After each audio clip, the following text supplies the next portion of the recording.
Good evening. It's kind of a late day today. It was really busy and a lot of contention going on. It seems, regardless of the reason for the contention, and there are a couple, that people are just on edge and growing tired of various things. I hear that a lot nowadays. People are tired, people are picking their battles, people are just not able to get the rest, the relaxation, the comfort that they might have been able to get before. It's just people are struggling. Now, what struck me funny about that is the verse for the day. I forget the name of the Bible app, but they have a little widget that can go on the main page of your smart device. And the verse was Proverbs 27:5, which New King James Version reads, "Open rebuke is better than love carefully concealed." KJV says open rebuke is better than secret love. NASB, better is open rebuke than love that is concealed. ESV, better is open rebuke than hidden love. And NLT, an open rebuke is better than hidden love.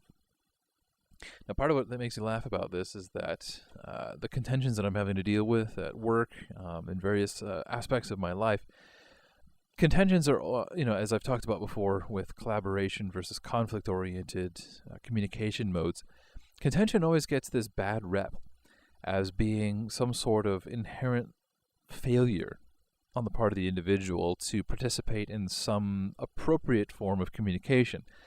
That if somehow people just did a particular set of things in a particular order, then nobody's going to say no. Then nobody's ever going to resist. Nobody's ever going to be needing more to be convinced of that individual's position, stance on a topic, whatever. But it's not true. And I think it has something to do with this tiredness, because what's happening is that everybody's being worn out in trying to care about anything. Everybody is so tired of the open rebuke not meaning anything, not producing any sort of result, that people are instead actually trying to just quietly love things. With respect to politics, with respect to social circles, people are having to put on a face, put on a mask in order to interact with the world, interact with society, in order to be considered acceptable. And then it's in private. It's in private that the true person really comes out. And I don't have time for that. I don't have time to be constantly trying to put on a show for everybody that I'm around. One of the things I saw that was interesting is that there's concern about the long-term impact of SARS-CoV-2, in that there is apparently a neurotoxin that it can produce related to or similar to the one that rabies produces. And the most immediate impact that they're concerned about is that people's impulse control seems to be going away. So what we're seeing is that people are struggling to care. They are preferring private honesty and public deception. And many people are losing their impulse control. So even those who were in a position of discipline, of vigilance, are finding it very hard to remain composed in these difficult times. So here's the thing. Is it on us to sort this all out? Is it on us to figure it all out? Or should we instead be relying on God? Should we instead be relying on Jesus Christ to be taking care of us? I want to go to a verse that was shared with me today at our elder meeting at the church that I attend and serve at.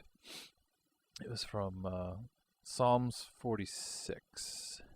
So let me pull that up real quick. Psalms 46. I think verse 10. Let me double check and make sure that's what it was. Psalms 46. These apps are just not very efficient. I get an ad. Lovely. Okay, Psalms 46. Oh, there's only 11 verses. So.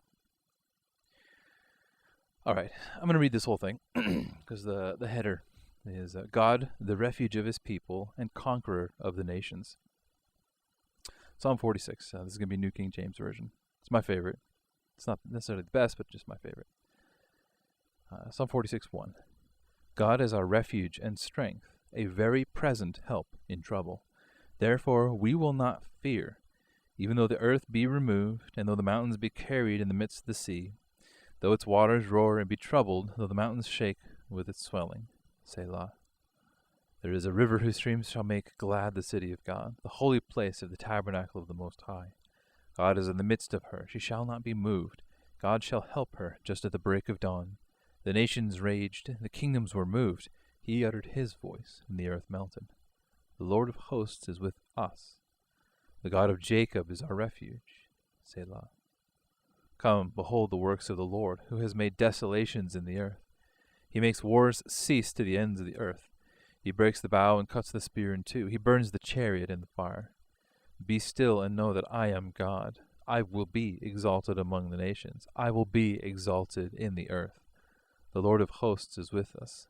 The God of Jacob is our refuge. Selah. It's not about us. It's not about what we're doing. It's not about what we're going to accomplish in the grand scheme of things. It's about the God we serve, about the one that we follow. When we're tired, we run to him for rest. When we are overwhelmed by circumstances, when we are struggling to care, we look to a God who cared for us when we were still enemies. When we were mocking Christ on the cross, he was dying for us so that we could be reconciled to God. That's someone that people should want to know about. Not me, not you, but Jesus Christ. If you're tired of caring, if you're lacking impulse control, if you are stuck with only being able to be yourself in private instead of in public, know that God sees all of this. He understands what it's like. Even Christ himself needed times of refuge. He could not be open and honest lest the people repent and be saved. He was fulfilling prophecy, you see. It wasn't for him to just tell people directly. There were a lot of proverbs, a lot of parables, a lot of stories used to try and explain an analogy, through an analogy. And some people would get it and some people wouldn't. But those who were close, those who were intimate in fellowship with Christ, they got to know the truth. They got to know, and we get to know even more than them. So when you're tired, when you're not getting rest, again, when your impulse is you just don't have any control, when you are worried about what tomorrow will bring, instead, stop, focus on the promises God has made, focus on the love that God has shown us, and just relish that for a bit. Be renewed by the love of God, the promises of God. Take care. Have a great rest of your night.